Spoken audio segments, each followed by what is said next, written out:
Can you think of an exercise routine that may invoke the 5 crystal rays? Anyone?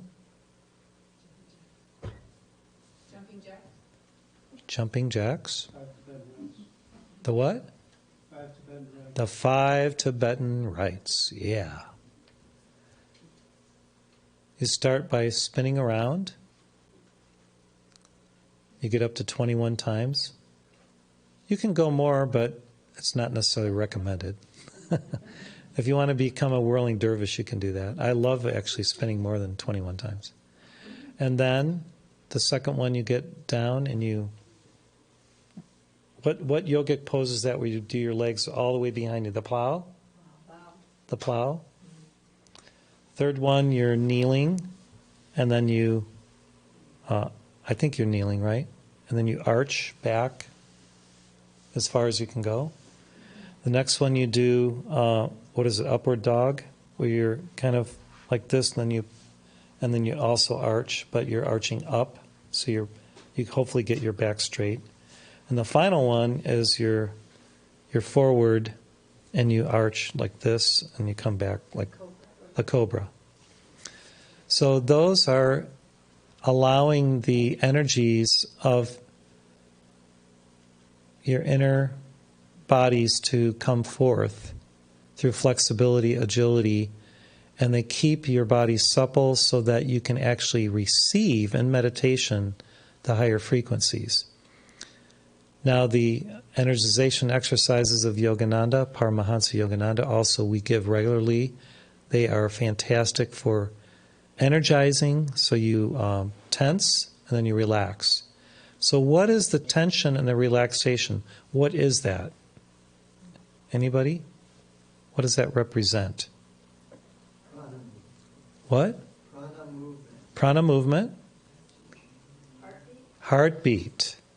The blood flow is pulsed out, so the heart has to tense for a moment to thrust out the blood, and then it relaxes, receives the blood back in. So that's an alpha and omega thing, just like our breath, out breath, in breath. So it's the Father and the Mother working together internally within us, both through the heartbeat and the return of the blood, and then processing through the lungs, purifying it, going back to the heart. So it's actually a fourfold action. And then the out-breath, the in-breath, out-breath, in-breath. And the pause between.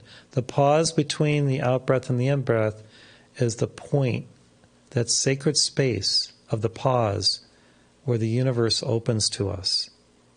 That's where we receive cosmic inspiration and the higher frequencies in the pause.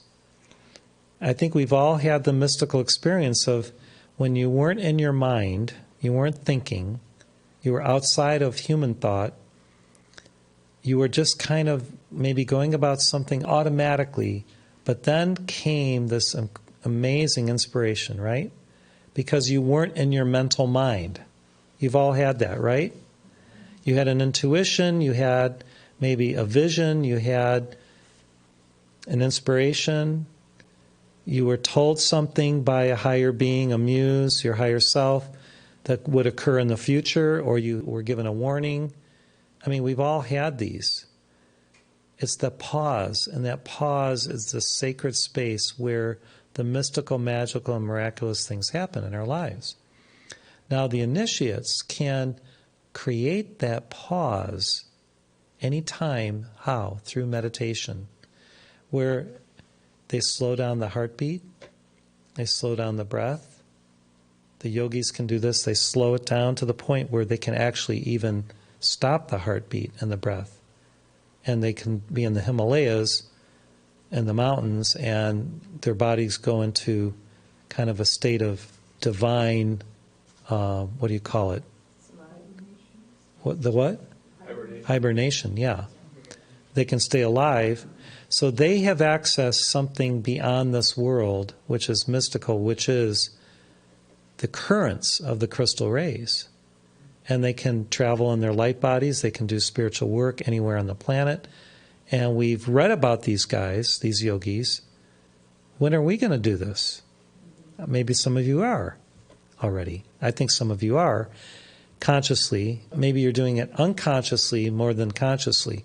So we have to bring the super consciousness into play consciously so that what has been unconscious or subconscious, now we are actually aware of. And to master that aspect of our spiritual journey and path, we use the crystal rays because that allows us to do this higher spiritual work. So Padre Pio could do it easily because he was one with God through divine, impeccable, virtuous love. He could leave his body. He would pray for people. He could see the future, warn people. He appeared in the sky to planes back then in World War II, and pilots and people were saved just by him projecting his energy body into the atmosphere. You've read some of these stories. And there are many other saints who have done things like this. Ramakrishna, Yogananda, the saints of East and West. So we are those who are aspiring with Aspira to do the same, not for human egoic glory, for divine purpose, to help life, to serve others, to save souls, raise them, inspire them, to edify them, to glorify God through them. If we work with the crystal rays and begin to move through these initiations, things will be dicey sometimes because you may feel you're out of sorts somewhat. You may feel that you're moving into fields of energy that you're not used to, and that's okay so long as you maintain your equipoise, a certain harmonic balance, and you don't get too whacked out or too woo-woo, okay? We can become too woo-woo too. So we can't be woo-woo, we got to be something better. What? Grounded, yeah.